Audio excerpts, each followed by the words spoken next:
Cześć, w dzisiejszym materiale testuję czajnik elektryczny. Jest to model od firmy Esperanza.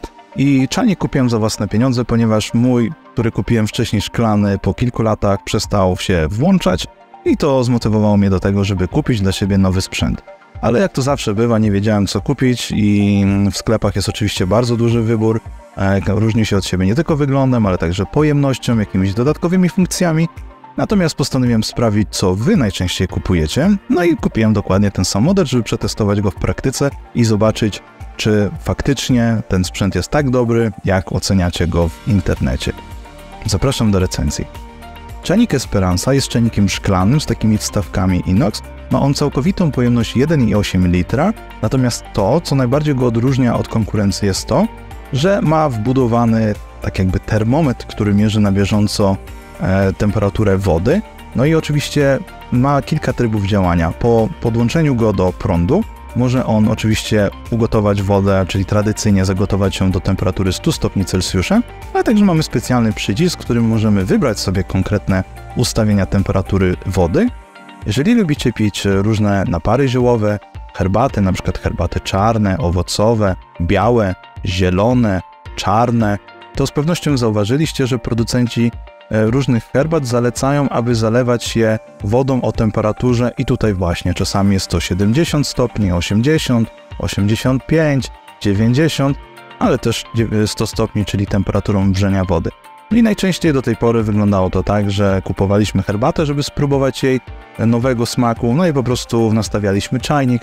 Jak woda się zagotowała, to natychmiast zalewaliśmy taką saszetkę, tudzież herbatę sypaną, no i zostawialiśmy ją w niepamięci, ale przez to herbata stawała się gorzka, zbyt mocna i po prostu traciła cały ten smak, który miał do nas przemówić w przypadku, kiedy byśmy odpowiednio ją przygotowali.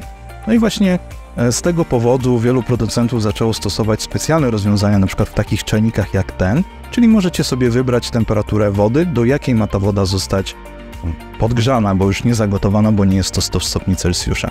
I tutaj w przypadku czajnika Esperanza mamy taką specjalną podziałkę i ta podziałka umożliwia nam albo wybór od razu zagotowania wody do 100 stopni Celsjusza, ale także w przedziale między 60 a 70, między 70 a 80, między 80 a 90 oraz między 90 a 100 stopni.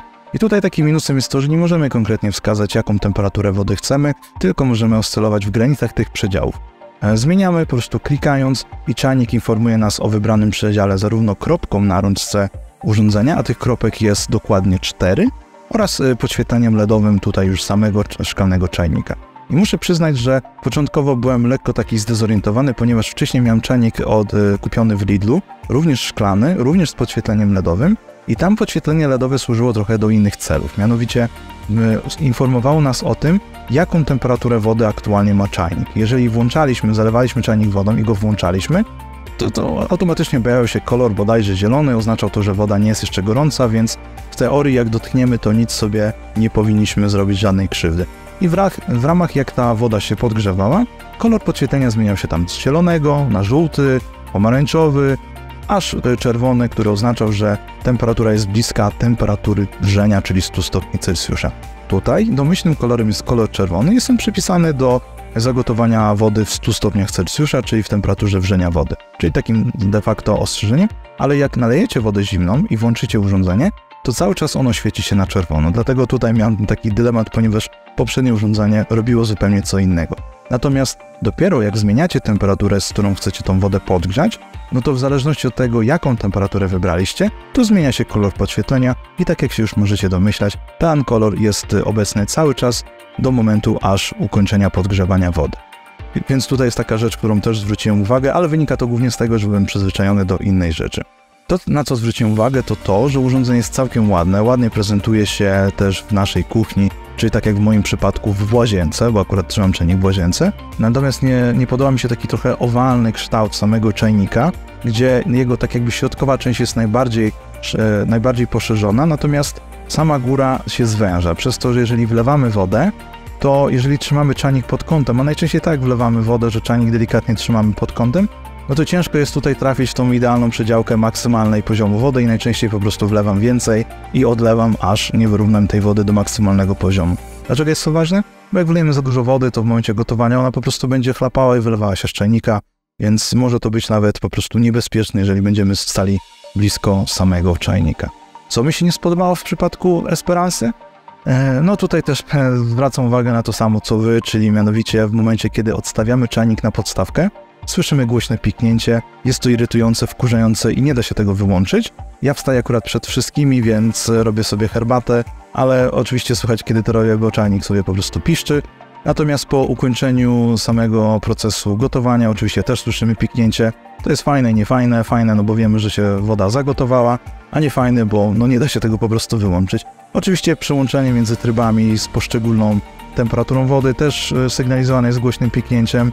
I tak jak mówię, no nie możecie tego wyłączyć, więc musicie się po prostu do tego przyzwyczaić. Jak miałbym podsumować to, czy wybór tego czajnika był dobry? Myślę, że tak. W tym przedziale cenowym jak najbardziej do tej pory się sprawdza. Troszeczkę mam wrażenie, że sam przycisk, czy ta opcja sterowania temperaturą jest trochę toporna, wymaga takiego mocniejszego wciśnięcia i boję się, że żywotność samego przycisku może nie być tak duża. Natomiast sama funkcja, możliwość sterowania temperaturą wody, oczywiście nie idealnie w 1 stopień, ale w tych przedziałach jest całkiem fajnym rozwiązaniem i testowałem to nawet przy okazji kupienia ostatnio herbaty zielonej, która wymaga zalewania wodą w temperaturze 80 stopni Celsjusza i faktycznie zacząłem stosować się do etykiety. Oczywiście nie jeżeli chodzi o pojemność, bo ja nie piję herbaty w filiżankach, tylko w kuflach. Im większy, tym lepszy. Aktualnie 0,6 litra, więc jak już sobie zrobić herbatę, to raz a porządnie, a nie co chwilę, żeby wstawać, dolewać czy coś, więc myślę, że to był z perspektywy czasu bardzo dobry zakup i jeżeli się coś zmieni, to oczywiście zaktualizuję artykuł albo wrzucę czajnik do cyklu artykułów powrotu po kilku miesiącach, tudzież kilku latach. Do zobaczenia w kolejnym materiale. Jeżeli macie jakieś pytania związane z czajnikiem Esperanza, zapraszam, piszcie na blogu albo piszcie tutaj w komentarzach do filmu na YouTubie. Postaram się odpowiedzieć na wszystkie. A tymczasem do zobaczenia. Mam nadzieję, że mój materiał był dla Was przydatny. Dajcie znać. Do zobaczenia. Cześć.